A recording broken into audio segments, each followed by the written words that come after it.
शरद पवारांच्या विरोधात बोलणं आलं चांगलंच अंगलट। दिलीप वळसे पाटील झाले सोशल मीडियावर ट्रोल। वक्तव्याचा विपर्यास केला म्हणत व्यक्त केली दिलगिरी। पराभवाच्या भीतीने घाबरलेत का वळसे पाटील? दिलीप वळसे पाटील एकेकाळी शरद पवार यांचे अत्यंत विश्वासू समजले जाणारे नाव। आज वळसे पाटलांना आपल्या वक्तव्याबद्दल दिलगिरी व्यक्त करावी लागते। स्पष्टीकरण देताना ते हतबल झालेले दिसत आहेत। वळसे पाटलांना नेमकं झालंय काय? पराभवाच्या भीतीने वळसे पाटील घाबरले आहेत का? खरंच त्यांचा पराभव होऊ शकतो का? आजच्या या व्हिडिओत आपण हेच जाणून घेणार आहोत। तत्पूर्वी नमस्कार, मी मृदुला जोगदंड आणि थोडक्यात मध्ये तुमचं स्वागत आहे। अजित पवार यांनी भाजप सोबत जाऊन जेव्हा दुसऱ्यांदा उपमुख्यमंत्री पदाची शपथ घेतली तेव्हा कोणालाही फार आश्चर्य वाटलं नाही। मात्र त्यांच्यासोबत जेव्हा दिलीप वळसे पाटील, छगन भुजबळ, हसन मुश्रीफ यांच्यासारखे नेते दिसले तेव्हा मात्र सामान्यांनाच आश्चर्य वाटलं। एवढं की हा सारा शरद पवार यांचाच डाव आहे अशी शंका व्यक्त केली जाऊ लागली। शरद पवारांची एवढी विश्वासू माणसं अजित पवार यांच्यासोबत जाऊच शकत नाहीत असा अनेकांचा कयास होता। त्यातही एक नाव असं होतं ज्यावर कोणाचाही विश्वास बसत नव्हता, ते म्हणजे दिलीप वळसे पाटील। पुण्याजवळच्या आंबेगाव विधानसभा मतदारसंघातून निवडून येणारे दिलीप वळसे पाटील शरद पवार यांचे अत्यंत विश्वासू होते। 6 वेळा आमदार, अनेकदा मंत्री आणि एकदा तर विधानसभा अध्यक्ष म्हणून त्यांनी काम पाहिलं।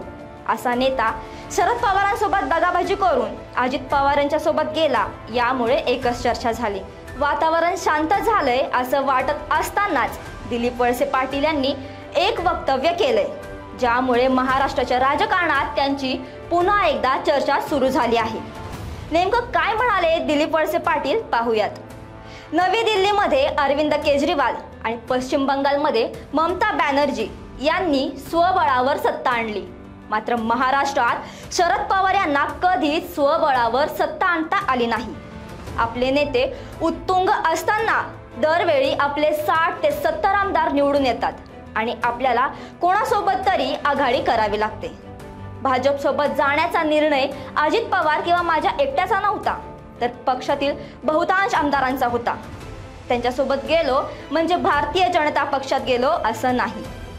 दिलीप वळसे पाटील यांच्या या वक्तव्यानंतर सोशल मीडियातून त्यांच्यावर टीकेची एकच झोड उठली। शरद पवार गटाच्या नेत्यांनी त्यांचा समाचार घ्यायला सुरुवात केली। शरद पवारांना महाराष्ट्रात स्वबळावर सत्ता आणता आली नाही या एका वक्तव्यामुळे दिलीप वळसे पाटील टीकेचे प्रचंड धनी झाले। जितेंद्र आव्हाड यांनी तर साहेबांच्या लेकी अत्यंत हुशार असणारा माणूस अत्यंत कृतज्ञ निघाला असं म्हटलं। अखेर आपल्यावर होणारी टीका दिलीप वळसे पाटील यांना सहन झाली नाही। सोशल मीडियावर व्हिडिओ शेअर करत त्यांनी या प्रकरणी दिलगिरी व्यक्त केली। शरद पवार यांच्याबद्दल मी कुठलंही चुकीचं वक्तव्य केलेलं नाही, माझ्या वक्तव्याचा विपर्यास करण्यात आला असं त्यांनी म्हटलं। मात्र या व्हिडिओत दिलीप वळसे पाटील यांची हतबलता स्पष्ट दिसत होती। याआधी अजित पवार यांनी देखील अशा अर्थाचं वक्तव्य केलं होतं, पण ना ते आपल्या वक्तव्यावरून मागे फिरले ना त्यांनी या प्रकरणी दिलगिरी व्यक्त केली। दिलीप वळसे पाटील यांच्या प्रकरणात मात्र याच्या उलट पाहायला मिळालं। वारं फिरलं आहे याची जाणीव तर वळसे पाटलांना झाली नाही ना? पराभवाच्या भीतीने वळसे पाटलांनी सारवासारव केली नाही ना? असे अनेक प्रश्न आहेत, त्याची उत्तरं येणारा काळ देईलच। तोपर्यंत पाहत रहा थोडक्यात। जाता जाता एक आठवण, व्हिडिओ आवडला असेल तर लाईक करा, जेणेकरून हा व्हिडिओ अधिकाधिक लोकांपर्यंत पोहोचायला मदत होईल। आणि स्क्रीनवर एक प्रश्न विचारला आहे, त्याचं उत्तर आम्हाला कमेंटमध्ये द्यायला विसरू नका।